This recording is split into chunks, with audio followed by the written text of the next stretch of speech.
పాఠలోకాల్లో ఉన్న నివాసులకు వందనాలు చెల్లించుకుంటూ కొన్ని మాటలను మేము ప్రకటిస్తున్నాం. దేవుని మాటలను ఎందుకు మేము ప్రకటించడానికి వచ్చామంటే, మనిషిని బ్రతుకును మార్చేది బైబిల్. బైబిల్ అనగా మతము కాదు, మంచి దారిలో నడవడికను చక్కగా నిలబెట్టేది బైబిల్. ఆ బైబిల్లో ఉన్న సంగతులను మనము గ్రహించినట్టయితే మంచి మార్గంలో ప్రతి కుటుంబము నడుచుకుంటుంది. ఈరోజు యవ్వనుని చెడిపోవడానికి కారణం ఎందుకంటే, తన జీవితంలో జ్ఞానమైన ఆలోచనలు లేవు. బ్రతుకుల్లో ఈ లోక శరీర సంబంధమైన స్నేహం కలిగి ప్రకృతిలో ఈ భూమి మీద తన బ్రతుకులను కొనసాగించుకుంటూ ఒకరోజు కాలగర్భంలో కలిసిపోతున్నారు అందరూ. అవునయ్యా, మనిషి బ్రతుకును పాఠాన్ని నేర్పించేదే దేవుని జ్ఞానం. అవును, ఆయన మాటలు మనం వింటూ బ్రతుకుతాం. అంటే బైబిల్లో ఉన్న సంగతులు మనకు ఎలాంటి సంగతులను తెలియపరుస్తున్నదంటే, ఈ బైబిల్లో చాలా సంగతులు ఉన్నాయి. మధ్యలో అల్లరి లేపును అని చెప్తుంది. అంటే కుటుంబాన్ని పాడు చేయని మద్యము అని బైబిల్ చెప్తున్నది. అంటే కుటుంబాన్ని మద్యం ఏమన్నారు చెప్తున్నంత మద్యము మనుషులలో కుటుంబాలలో శాంతి సమాధానాలు లేకుండా, తల్లిదండ్రులకు కుటుంబాలకు అలాగే పిల్లలు లేబడకుండా అల్లరి లేపుతుందని బైబిల్ చెప్తున్నది. అవునయ్యా, నీ చెప్పే మాట కాదు, బైబిల్ చెప్తున్న మాటలు మనము గ్రహించినట్టయితే ఇది మత పుస్తకము కాదు, మనిషి బతుకులను మార్చేదే కాబట్టి, ఎంతటి వాణినైనా సరిచేసి నిలబెట్టేదే కాబట్టి, ఇంతగా మేము ఈ ఉదయకాలం ముందు మేము సువార్త ప్రకటించడానికి మేము వచ్చాము. ఏదో మేము ఎవరో ఎన్ని డబ్బులు ఇస్తే మేము సువార్త ప్రకటించడానికి మీ కాళ్ళకి రాలేదు. మేము కూడా మా కష్టార్థాన్ని పని చేసుకుంటూ ఆదాగనే వృద్ధాపాయానికి వచ్చినా మేము మూటను మోస్తూ, ఒక ఆయన ఎద్దుల బండి పని చేస్తాడు, నేను అమాలు పనిగా మన సీల్ సప్లై గోడములోనే నేను పని చేస్తాను. ఆ రీతిగానే ఇక్కడ ఉన్న వాళ్ళు కూడా గవండ పని చేసే వాళ్ళు కొందరు. ఆ రీతిగానే ఇంకా చెప్పాలంటే ఇక్కడ ఉన్న వాళ్ళు అనేకులు ఎవరు గొప్పవారుగా ఒక పాత్రగా మీ కాళ్ళకి రాలేదు. ఎందుకు మేము ఇలాంటి సంగతులను తెలియపరచడానికి బైబిల్ గొప్పతనాన్ని మేము బైబిల్ మనసును బ్రతుకును మార్చేదని ఎందుకు మేము తెలియపడుతున్నామంటే, అవును, మా బ్రతుకులను మార్చింది కాబట్టి, మా బ్రతుకులు విలువలు నిలబెట్టింది కాబట్టి బైబిల్ జ్ఞానం ఆ మాటలను మేము తెలియపరచడానికి వీడికి వచ్చి ఉన్నాం. అవును, ఎలాగ ఉన్నామంట బైబిల్ చెప్తున్న మాటలు, తాగుపోతులు తిండిపోతులు దళిద్రులు అవుతారని రాయబడినది. ఎవరికైనా తెలుసునా ఈ మాటలు? తాగుపోతులు ఏమైపోతారంట? దళిద్రులు అవుతారంట. అలాగే ఎందుకంట నిద్ర మత్తు చింపుగుట్టలు ధరించుకుటకు కారకులు అవుతారని దేవుని వాక్యం తెలియపడుతున్నదయ్యా.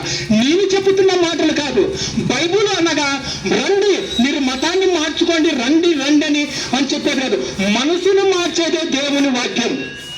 మనసును మార్చి మన నడవడికలను సరిచేసేదే దేవుని వాక్యం కాబట్టి, ఆ వాక్యం మమ్మల్ని నిలబెట్టింది కాబట్టి, ఆ వాక్యం మన నడవడికలను సరిచేసింది కాబట్టి ఇంతగా మన కాళ్ళలోకి వచ్చి నేను దేవుని వాక్యం ప్రకటిస్తున్నామయ్యా. అవును, ఎందుకంటే తాగుపోతులు ఏమైపోతారంట? దళిద్రులు అవుతారని దేవుని వాక్యం చెప్తున్నది. అవును, తాగుపోతులు ఈ రోజు ఎలా ఉన్నారంటే, ఫస్ట్ ఒక ఎంతంటాడు బాల్య దేశము ఉన్నంత వరకు తల్లి ఒడిలో చక్కగా పెరిగిన అయినవాడు ఏం చేస్తాడు? యవన కాలం వచ్చే తలకల తల్లిదండ్రులకు లోబడని పరిస్థితుల్లో ఈరోజు ఎలా ఉన్నాడు? ఇష్టానుసారంగా మద్యము తాగి అనారోగ్యముతో దెబ్బలతో బాధపడి తల్లిదండ్రులకు దూరం అయిపోతున్న చాలా మంది యువకులు ఉన్నారు. ఎందుకంటే వారికి తెలియదు ఎలాంటి సమాసం కలిగి ఉండాలంటే స్నేహముతోనే ఈరోజు చెడిపోతున్నారు. అదే స్నేహము ఎలాంటి కలిగి ఉండాలని దేవుని వాక్యం తెలియపరుస్తున్నదంటే, జ్ఞానుల సమాసం చేయవాడు అంటున్నాడు. జ్ఞానుల సమాసం చేయవాడు జ్ఞానం గలవాడు అవుతాడు అని రాయబడినది. అలాగే మూర్ఖుల సమాసం చేయవాడు వాడి చెడిపోవునని రాయబడినది. అవునండి, ఈ రోజు చాలా మంది ఎలా చెడిపోతున్నారంటే, యవనస్తులు పాడు కావడానికి కారణం ఎందుకంటే స్నేహము కూడా. స్నేహము అల్లరిని లేపుతున్నది. ఎలాంటి స్నేహాన్ని కోరుకున్నాలని దేవుని వాక్యం చెప్తున్నదంటే, జ్ఞానం కలిగిన వాడు అని రాయబడినది. జ్ఞానం కలిగిన వారు ఎవరంటే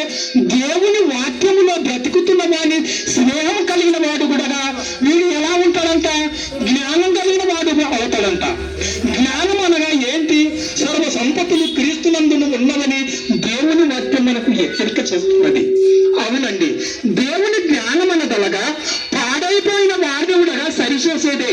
అందుకే దేవుని వాక్యం ఒక మాట చెప్తున్నది, జ్ఞానం కలిగిన వాడు ఎవరు ఎలా ఉంటాడంట?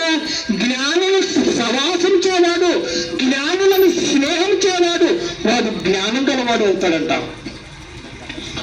ఆ రీతిగానే మూర్ఖుల సహాసం చేయవాడు, వాడు చెడిపోను బైబిల్. ఇలాంటి కార్యక్రమంలో ఎందుకు బైబిల్ చెప్తున్నదంటే మన బ్రతుకులను సరిచేసేదే. ఎందుకంటే బైబిల్ అనగా ఏమనుకుంటున్నారంటే ఇది మనకు సంబంధించినది కాదు, ఇది మతానికి సంబంధించినది, మన మతము కాదని ఈ చాలా మంది అనుకుంటాడు. మన బ్రతుకులను సరికెట్టి నిలబెట్టేదే దేవుని వాక్యం. అవునండి, ఈ రోజు పిల్లలు చెడిపోవడానికి కారణం ఎందుకంటే దేవుని జ్ఞానం లేదు ఈ రోజు. అవును, ఎలా ఉన్నారంటే పాడు కావడానికి వాళ్ళు కొద్దిగా పని లేకపోతే ఎక్కడికి పయనం చేయాలని చూస్తున్నారంటే మత్తు తాగడానికి. ఎవరితో స్నేహము? మూర్ఖుల సమాసము. అంటే మూర్ఖుడుగా ఎలాగ చెడిపోతున్నారంటే ఆ మూర్ఖత్వం ఇంటి కుటుంబంలో శాంతి లేదు.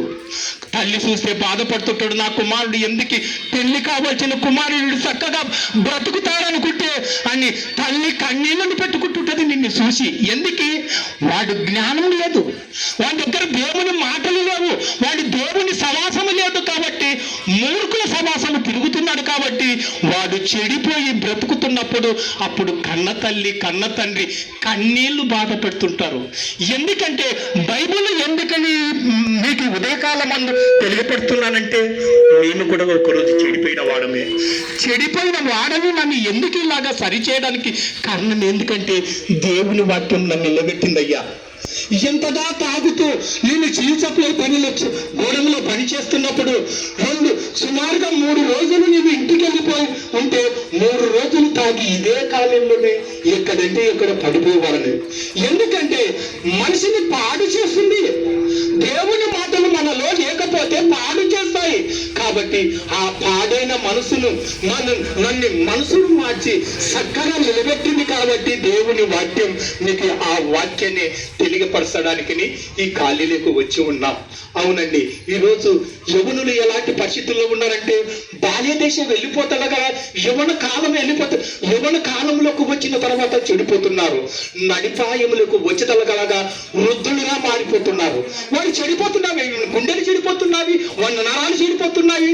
వాడు ఏంటికి పనికిరాని వాడుగా అవుతున్నాడు. నంబర్ 1గా తల్లి బడిలో ఉన్నప్పుడు అంత చక్కగా బ్రతికి ఉన్నవాడు యవన కాలం వచ్చిన కల్లా తల్లి మాట వినకుండా తండ్రి మాట వినకుండా పాడైపోతున్నప్పుడు ఎలా ఉంటది ఆ తల్లి మనసు, ఆ తండ్రి మనసు? అందుకే దేవుని వాక్యం తెలియపడుతున్నది, యవనస్తులారా దేవుని యందు భయభక్తులు కలిగి ఉండండి అని దేవుని వాక్యం తెలియపడుతున్నది. యవనస్తుల గురించి ఎందుకు ఇంత ఖచ్చితంగా దేవుని వాక్యం తెలియపడుతున్నదంటే యువత చెడిపోతున్నప్పుడు అందరూ చెడిపోతారు. యవనులు చెడిపోతున్నప్పుడు అందరూ చెడిపోవడానికి కారణం ఉంది. ఒకరు పాడైపోయే అవకాశం ఉన్నది. కాబట్టి దేవుని వాక్యం ఏం చెప్తున్నదంటే యవనస్తులారా అంటున్నాడు, దేవుని యందు భయభక్తులు కలిగి ఉండండి, దేవునిలో మీరు బ్రతికండి, దేవుని విధానాలు తెలియపడుతున్నదయ్యా. అవును, ఈ రోజు పాడు కావడానికి అందరు విచ్చలవిడికి తిరిగిన వాళ్ళనే ఒక రోజు. కానీ ఆ విచ్చలవిడి ధనాన్ని మనను మాపు చేసి ఒక జ్ఞానం గలవానిగా నిన్ను నిలబెట్టేదే దేవుని వాక్యం. ఆ వాక్యం అనగా మనందరినీ బ్రతికించేదే. అందుకే బైబిల్ ఈ విధంగా చెప్తుంది, సమస్తమైన జనులారా అంటున్నాడు, సమస్తమైన జనులారా నా వద్దకు రండి, నేను మీకు విశ్రాంతిని కలుగచేస్తానని తెలియపడుతున్నాడు. అవునండి, మనిషి దశలు 4: బాల్య దేశము, యవన కాలము, నడిపాయము, వృద్ధాపాయము. వృద్ధాపాయానికి వచ్చిన తర్వాత మనము ఎక్కడో మూల కూర్చుంటాం. ఈ శరీరానికి విలువ ఉండదు. అవునండి, ఎవరు విలువలేని శరీరముగా చూస్తారు. కోట్లు సంపాదించినా, ఆస్తులు సంపాదించినా, కానీ ఈ మనిషికి వృద్ధునికి ఎవరు కుటుంబంలో విలువయ్యరు. ఎందుకంటే నువ్వు వృద్ధాపాయానికి వచ్చిన దేవుని తెలుసుకోక ఇంకా చీకటిలో బ్రతుకుతున్నప్పుడు ఎవరు విలువ ఇస్తారయ్యా నీకు? ఎవరు విలువరు? అంటే ఆ విలువగల దేవుడు నిన్ను చేయి సాచి చూస్తున్నాడు గాయపడి అస్తముతో. నువ్వు విలువ కలిగి బ్రతకాలయ్యా. ఆ విలువైన బ్రతుకులు నువ్వు పోగొట్టుకున్నావు. నీ యవన కాలాన్ని పోగొట్టుకున్నావు, నీ బాల్య దశను పోగొట్టుకున్నావు, నీ నడిపాయాన్ని పాడు చేసుకున్నావు. బ్రతుకుతున్నావు? ఈ రోజు పాడైపోయిన కుటుంబాలుగా ఎందుకు నువ్వు బ్రతుకుతున్నావని దేవుని వాక్యం మనకు ఈ ఉదయకాలమున హెచ్చరిక చేస్తున్నది. అవునండి, మనల్ని బ్రతికించేదే దేవుని వాక్యం, మనల్ని నడిపించేదే దేవుని వాక్యం. అందరినీ పిలుస్తున్నది, అందరినీ సమస్తమైన జనులారా నా వద్దకు రండి, నేను మీకు విశ్రాంతిని కలగ చేస్తానని తెలియపడుతున్నది. కాబట్టి దేవుని యందు భయభక్తులు కలిగి బ్రతకాలని ఈ ఉదయ కాలమందు మీకు